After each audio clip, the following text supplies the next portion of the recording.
स्वागत है। आज हम एक बहुत ही दिलचस्प स्रोत पर बात करें। ये हैं महेंद्र नाथ गुप्त यानी एम की डायरी के कुछ पन्ने, जो बाद में श्री रामकृष्ण कथामृत का आधार बने। इनमें श्री रामकृष्ण परमहंस की वो बातें हैं जो उन्होंने खास तौर पर युवा भक्तों से कही थी। जी बिल्कुल, और ये बातें बड़ी खास हैं। जरा सोचिए, तारीख है 13 अगस्त 1882। जगह कोलकाता का ब्रह्म समाज।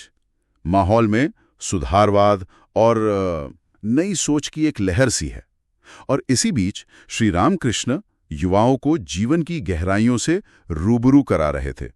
तो देखते हैं उन्होंने क्या खास समझाया। हाँ, और ये जानना जरूरी है कि वो समय मतलब युवा पीढ़ी नए विचारों, पश्चिमी शिक्षा, सामाजिक बदलावों से बहुत प्रभावित थी।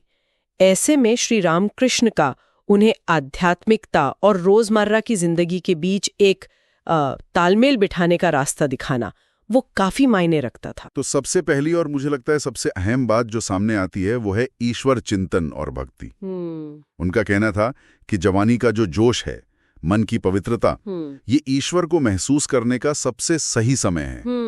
जैसे अच्छी फसल के लिए सही समय पर बीज बोना जरूरी है, और ये भक्ति सिर्फ पूजा पाठ नहीं बल्कि ईश्वर के प्रति एक गहरा प्रेमपूर्ण समर्पण है ना? बिल्कुल सही कहा आपने, प्रेम और समर्पण। और इसी समर्पण के रास्ते में जो बाधा आ सकती है यानी माया, उससे उन्होंने सावधान किया। माया, हाँ, माया यानी वो भ्रम जो हमें असलियत से, अपने असली लक्ष्य से दूर ले जाता है।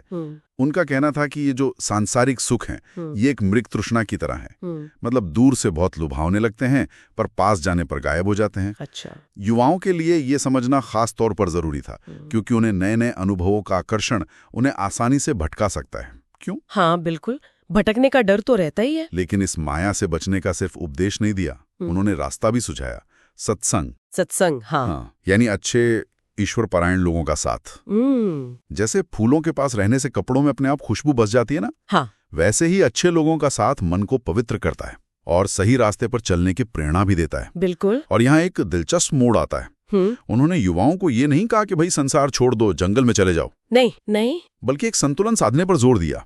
कहा, संसार में रहो पर मन ईश्वर में रखो। अच्छा, संसार में रहो पर मन ईश्वर में रखो। हाँ। और ये उन ब्रह्म समाजी युवाओं के लिए तो बहुत ही प्रासंगिक था, जो पढ़ाई लिखाई, समाज सेवा, इन सब में लगे थे। हाँ, उनके लिए तो ये बिल्कुल फिट बैठता होगा। बिल्कुल। उन्हें ये दृष्टि मिली कि अपने काम को ही ईश्वर की सेवा समझकर करें, अपना कर्तव्य निभाएं। ये संतुलन सुनने में तो बहुत अच्छा लगता है, पर क्या रामकृष्ण ने कोई व्यवहारिक तरीका भी बताया था कि मतलब एक व्यस्त युवा इसे असल में कैसे साधे, खासकर जब दुनिया का खिंचाव इतना ज्यादा हो दूसरी तरफ? हाँ, उन्होंने व्यवहारिक रास्ता दिखाया।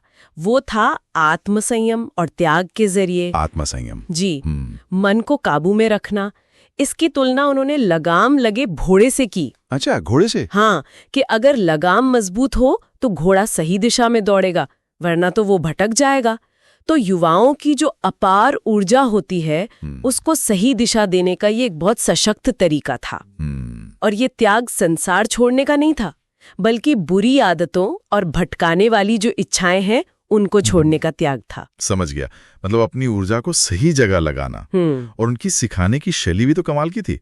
ऐसा मैंने पढ़ा है, सीधी सरल भाषा, रोजमर्रा की मिसालें, बिल्कुल, कभी कभी हास्य प्रयास भी। हाँ, उनकी वही सहजता और भक्ति में जो डूबी हुई अवस्था थी, वो युवाओं को गहरे तक छू जाती थी। उनमें ये विश्वास होता था कि अरे आध्यात्मिकता कोई जटिल पहेली नहीं है, ये तो प्रेम का सीधे जुड़ाव का रास्ता है। एम ने अपनी डायरी में इन पलों की बहुत जीवंत तस्वीर खींची है, वाकई। तो अगर हम सार देखें, श्री रामकृष्ण की ये सलाहें, ईश्वर भक्ति, माया से विवेक, सत्संग का महत्व, जीवन में संतुलन और आत्मसंयम, ये उस दौर के युवाओं के लिए एक स्पष्ट नक्शे की तरह थी। हाँ, एक दिशा निर्देश कह सकते हैं। और कमाल की बात यह है कि ये आज भी उतनी ही सटीक लगती हैं, उतनी ही प्रासंगिक। निश्चित रूप से ये आज भी उतनी ही प्रासंगिक है। ये दिखाती हैं कि युवावस्था की जो ऊर्जा है, जो जोश है, उसे कैसे सकारात्मक दिशा दी जा सकती है। दुनियावी जिम्मेदारियां निभाते हुए भी आध्यात्मिक रास्ते पर कैसे चला जा सकता है। तो आज के समय में जब युवाओं के सामने इतने सारे विकल्प हैं, ध्यान भटकाने वाली इतनी चीजें हैं, ये सोचने वाली बात है कि श्री रामकृष्ण का सुझाया ये संतुलन का मार्ग, इसे कैसे अपनाया जा सकता है। अपने जीवन के लक्ष्यों और मन की शांति के बीच तालमेल वो कैसे बैठाया जाए, इस पर विचार जरूर कीजिए।